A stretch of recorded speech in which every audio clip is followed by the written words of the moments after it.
안녕하십니까. 김민호 회계사무소입니다. 오늘은 부동산 임대소득 계산에 대해서 설명드리겠습니다. 문의사항이 있으시면은 nt스타5gmail.com 메일로 물어보시든 아니면 카톡 위캐널을 이용해 가지고 문의해 주시면은 답변 드리겠습니다.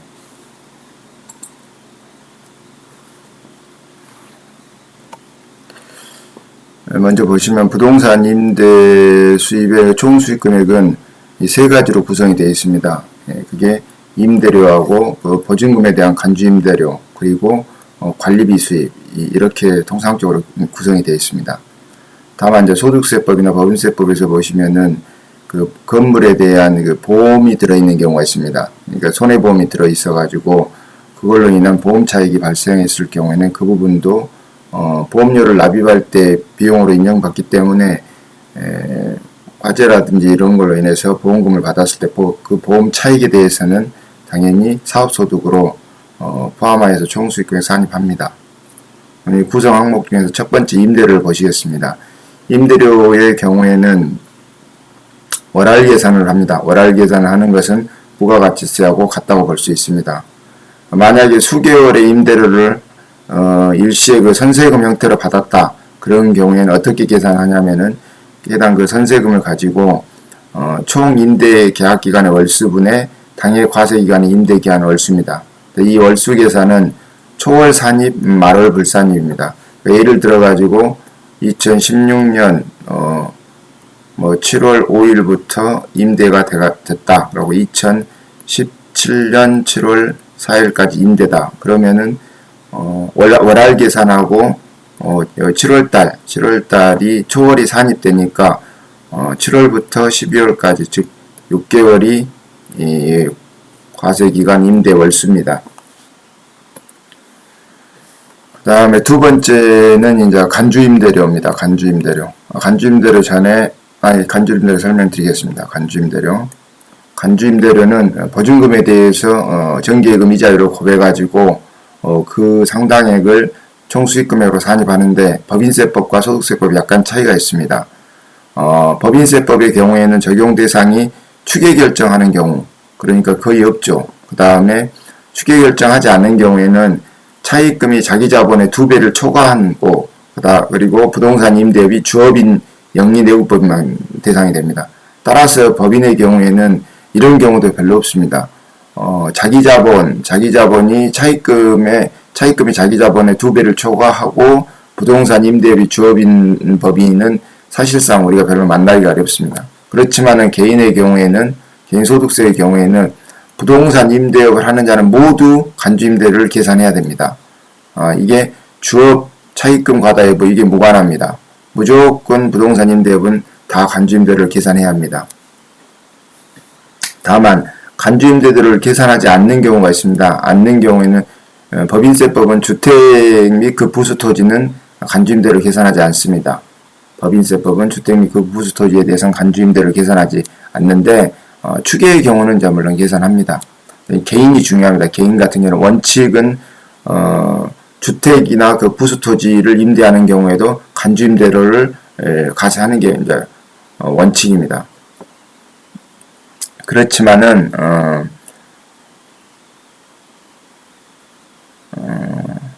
제가 말씀을 잘못했 주택과 그 부수토지를 임대하는 경우에는 원칙은 간주임대료를 계산하지 않는데 주택은 과세하지 않는데 이 33클럽에 가입한 경우에는 주택도 간주임대료를 계산합니다. 이 33클럽이 뭐냐면은 3주택 이상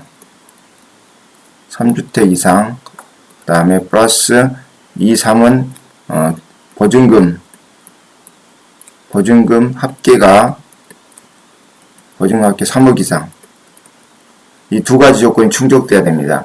그러면 이 3주택이란 말은 3주택 주택수 셀 때는 국민주택 규모 이하의 주택은 제외합니다.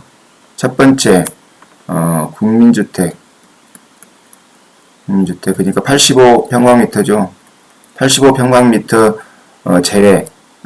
만약에 85평방미터 이하더라도 그래도 서울 같은 데는 기준시가가 이제 높을 수도 있습니다. 그러니까 85평방미터를 초과하면 이하이면서 플러스 3억 이하, 기준시가 3억 이하. 이 조건이 맞으면은 그 주택은 주택수 계산에 포함하지 않습니다. 따라서 우리 지역 같은 경우에는 이것도 만날 일이 별로 없습니다. 주택수 계산에서 대부분이 기준시가 3억 이하의 주택에 해당되기 때문에 빠져버립니다. 주택수 계산에서. 그러니까 이 3주택하고 그 다음에 보증금 합계가 3억 이상인 경우에만 간주임대를 계산한다. 그리고 이 주택수 계산은 배우자 포함해서 세대 단위로 계산합니다. 다른 자녀라든지 직계 전비속은 빼고 배우자 포함해서 주택수를 합쳐서 3주택이냐 아니냐 판정을 해줘야 합니다. 그리고 이제 제일 중요한 이제 간주임대를 계산을 어떻게 하냐 보면은 임대 보증금 추계시 보시면 임대 보증금 적수 곱하기 정기예금 이자율 그리고 365분의 1 이렇게 곱하기 되어 있습니다. 근데 이제 추계를 하지 않는 경우에는 건설비 적수를 빼주고 그 다음에 금융수익을 빼준다. 이 차이가 있습니다. 건설비 적수는 해당 그 부동산의 그 건물을 신축하거나 취득하는 데 들어가는 비용 플러스 자본적 지출 이게 건설비 적수입니다. 적수라는 개념은 매일매일 하루하루를 더해가는 게 이제 적수 개념이니까 그렇게 하시면 되고 건설비는 실제 돈이 들어간 건설비를 말합니다. 따라서 땅을 구입하는 비용은 제외시키고 건물을 짓는 데 들어가는 비용은 포함시킵니다. 그리고 금융수익은 해당 보증금을 받아가지고 은행에다 예금을 했을 때 그 발생하는 예금 그런 걸 말합니다. 예금은 이자 소득으로 과세되기 때문에 당연히 그 소득으로 과세되니까 여기에다가 예금 부분을 또 포함시켜갖고 과세하면 이중과세가 되니까 이 금융소득 부분에서 빼주는 겁니다. 그러니까 예금에 대한 수입이자 이자 소득으로 과세가 되니까 빼주고 그다음 배당금도 마찬가지로 배당 수익으로 과세가 되기 때문에 빼줍니다. 그렇지만은 법인과 차이가 있는 신주인수권부 처분이익이라든지 아니면 유가증권 처분이익은 법인은 순자산 증가세를 채택하고 있기 때문에 이 수익 부분에 대해서 법인세가 과세되니까 이 금융소득을 빼주는 게 합리적이지만 개인 경우에는 유가증권 처분이익 부분에 대해서는 과세하지 않습니다. 이렇게 일단은 상장 주식에 대한 유가증권 처분이익을 의미하는 겁니다. 그 부분은 과세하지 않기 때문에 금융소득 수익에서 이제 그 부분을 빼고 이자하고 배당 부분만 차감해 준다 이렇게 보시면 되겠습니다. 다음은 좀 더 상세히 이제 설명해 보겠습니다. 소득세법상 간주임대료 계산 방법은 첫 번째 보시면은 주택의 부동산을 임대하고 보증금을 받았을 때 간주임대료 어떻게 계산하냐. 통상적으로 우리가 하는 부분은 기장을 하고 있기 때문에 이 방법을 보겠습니다. 보증금 적수에서 건설비 적수를 빼고 그다음 정기예금 이자율 지금은 2016년도인가 17년도 지금 1.8% 뭐 거의 2% 정도 선밖에 안 되죠. 정기예금 이자율 그다음에 그걸 365로 나눠주고 그다음에 금융수익을 빼준다 이렇게 되어 있습니다. 건설비는 취득가액에 자본적 지출액을 더한 금액입니다. 그리고 토지가액은 제외시킵니다. 토지가액은 아닙니다. 그 다음에 두 번째, 조금 전에 그 금융수익, 차감하는 금융수익에 대해서 나오는데 수입이자하고 수입 배당금만 차감한다. 이자 수익하고 배당금 수익으로 과세가 되기 때문에 그렇습니다. 그 다음에 주택 및 부수토지를 임대하는 경우에는 삼삼클럽에 가입해야 된다 했죠. 주택이 3주택 이상이고 그다음에 보증금 합계액이 3억을 초과하는 경우에만 간주임대료 계산 대상이 됩니다. 그리고 계산 방법에 있어서 건설비 적수를 빼주는 게 아니라 60%만 곱하는 게 되어 있습니다. 즉 건설비 적수를 대략 한 40% 정도가 건설비 적수다 이렇게 이제 보는 거죠. 여기 60%만 곱하는 거 보면. 그리고 보증금에서도 3억을 빼줘버립니다. 3억금을 빼줘버리기 때문에 계산 방식이 이렇게 약한 차이가 있는데 이 부분은 별로 만날 일이 없는데 이것은 우리가 매번 세무 조정할 때마다 일어날 수 있기 때문에 꼭 알아두셔야 할 것 같습니다. 그 다음에 관리비 수입이 있습니다. 관리비 수입. 부동산 임대를 하면 수익 항목이 기본적으로 세 가지가 있는데 그게 임대료 수입, 그 다음에 간주임대료 수입, 그 다음에 관리비 수입 이렇게 세 가지가 있습니다. 그리고 이제 소득세법이나 법인세법에서는 보험 차익이 나오면 보험차익에 대해서 한 가지 더 과세가 되는 거죠. 관리비 수입 다시 보겠습니다. 부동산을 임대하고 임대료 외에 관리비 명목으로 이제 지급받는 금액이 있는데 그것은 총 수익금액에 산입한다. 총 수익금액에. 그리고 실제 그 지출된 비용은 필요경비에 산입하면 되겠습니다. 다만 이제 전기료, 수도료 등 공공요금은 임차인이 실제 부담할 필요경비이기 때문에 그것을 받아서 납입만 대행한다. 그런 경우에는 임대사업자의 총수익금을 산입하지 않는 게 원칙이죠. 대행만 하기 때문에 그 금액을 총수익금에 산입하지 않는다. 이런 내용입니다. 이것은 이제 문제를 한번 풀어보는 건데요. 여기 보시면은 임대 내역이 고가주택. 고가주택의 경우에는 1주택을 가지고 있더라도 임대료 부분에 대해서 과세가 되는 거죠. 임대료 부분에 대해서.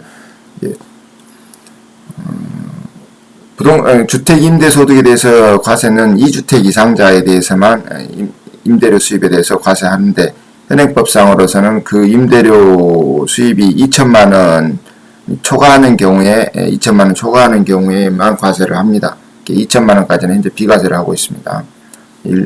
그렇지만은 고가주택에 대해서는 임대 수입에 대해서 과세를 하고 있습니다.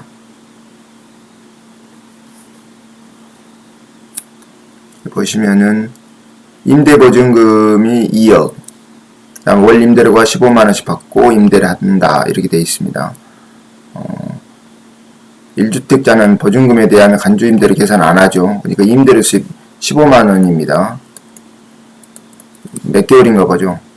2015년 5월 20일부터 임대가 되어 있고요. 임대료는 5월 30일 날 매달 말일자로 수령하기로 되어 있는데 12월분 임대료는 수령하지 못했다 이렇게 되어 있습니다. 약정에 의해서 수령하기로 되어 있다면 그때가 수입식입니다. 따라서 받지 못한다 이래가지고 과세가 안 되는 건 아니니까요. 무조건 다 되는 겁니다. 그리고 임대료 수입에 대해서는 초월 산입, 말월 불산입 원칙이 적용되고요. 그러니까 5월 31일부터가 되니까 5월달 한 달 들어가고요. 5월. 그 다음에 6월까지 2달. 그 다음에 하반기 6개월. 그래서 총 8개월. 8개월이 이 임대 수입에 임대 수입이 되겠습니다. 그 다음에 두 번째 임대용 건물이 있습니다. 임대용 건물. 상가임대. 상가임대 보면 임대보증금 없이 2년 계약. 그 다음에 선세금으로 3천만원을 받았다. 그리고 청소 난방비 명목으로 매월 10만원씩 추가로 받고 있다. 그러면은 임대료 수입하고 관리비 수입이 있지 않습니까? 여기는. 임대 수입은 3천만원 선세금을 받았답니다. 근데 이게 2년 계약이래요. 24개월. 월할 계산하도록 되어 있다 했습니다. 그리고 임대 기간은 초월 산입 7월부터 말일까지는 6개월이죠. 6개월. 이렇게 계산하면 되고요. 그다음 관리비 수입은 10만원씩 받는데 7월부터 그러니까 여기도 마찬가지로 6개월 이렇게 하면은 임대료 수입과 관리비 수입을 계산할 수 있고요. 그 다음에 동그라미 2번 사무실 임대 보시면은 임대 기간이 8월 2일부터 이고요. 임대 보증금은 4억 2015년 8월 10일날 수령했다. 그리고 월 임대료는 900만원 받고 있고 임대 보증금 수령액 중 3억은 임대 건물을 취득하기 위해 차입금 상환을 사용했고 잔액은 운용수익으로 200만원의 이자 수익, 유가증권 처분익 300만원이 발생했다. 간주임대료 계산 그 정보가 여기 들어있습니다. 그 다음에 동그라미 3번 보시면 임대용 건물에 대한 자본적 지출이 2천만원, 자본적 지출 2천만원 있고 재평가 차익 3천만원 을 제외한 임대용 건물의 총 건설비가 5억 8천, 이 중 토지가액이 3억 이렇게 되어 있고요. 임대용 건물에 대한 연면적, 상가임대, 그 다음에 사무실 임대 면적 200평방미터 이렇게 나와 있습니다. 2번 보시면 나머지 이제 이 사무실 임대 정보입니다. 이 세 가지는. 그러면은 처음에 임대료 수입이 어떻게 되냐면은 월 900만원씩 받고 있죠. 900만원. 몇 개월 받습니까? 8월부터 받으니까 8, 9, 10, 11, 12, 5개월 받습니다. 5개월 받고, 그 다음에 간주임대료 수입은 어떻게 계산합니까? 총 보증금 적수 마이너스 건설비 적수, 그 다음에 곱하기 이자율 곱하기 365분의 1, 그리고 빼기를 금융수익, 이렇게 지금 돼 있지 않습니까? 그러면은 건설비 적수니까 총 건설비 보증금 적수죠. 먼저 임대보증금 4억이다 했습니다. 임대보증금 4억 빼기, 그 다음에 건설비 적수 5억 8천, 그 중에 토지가액 3억, 토지가액은 제외하죠. 2억 8천, 그 다음 자본적 지출이 있습니까? 조금 전에 읽을 때 자본적 지출이 2천만원 있었죠. 2천만원 플러스 2천, 그러면 3억이네요. 3억인데 이 3억 부분 중에서 사무실 임대 면적은 200평방미터 닿습니다. 임대용 건물은 300평방인데 그러면은 해당 부분만 뽑아내려면 300분의 200 이렇게 하면은 사무실 임대하는데 그 보증금 4억을 받았는데 그 중에서 건설비 적수를 빼줘야 되는데 해당 그 건물 신축하는데 2억 8천 들고 자본지출 2천만 원이 들었습니다.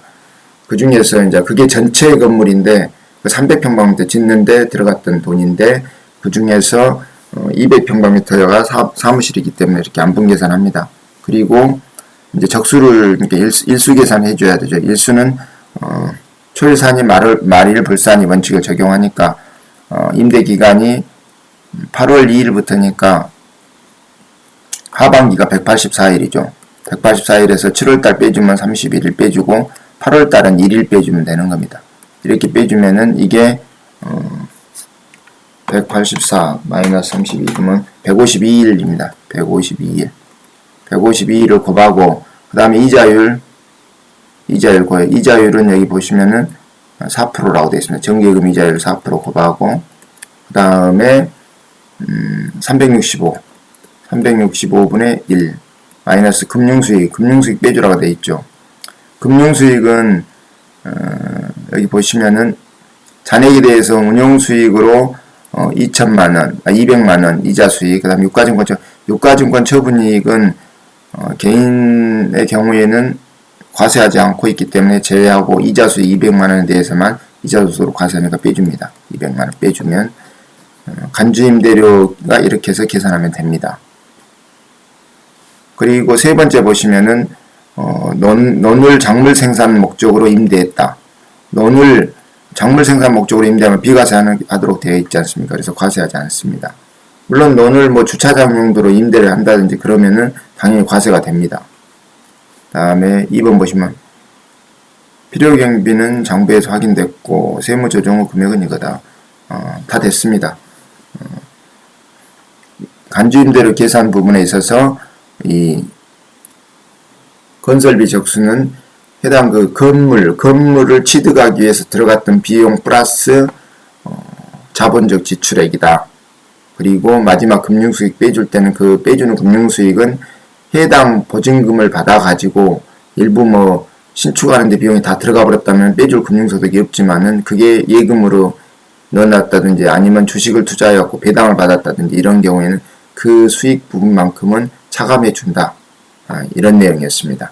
오늘은 부동산 임대업에 대한 소득금액 계산 방법에 대해서 설명드렸습니다. 고맙습니다.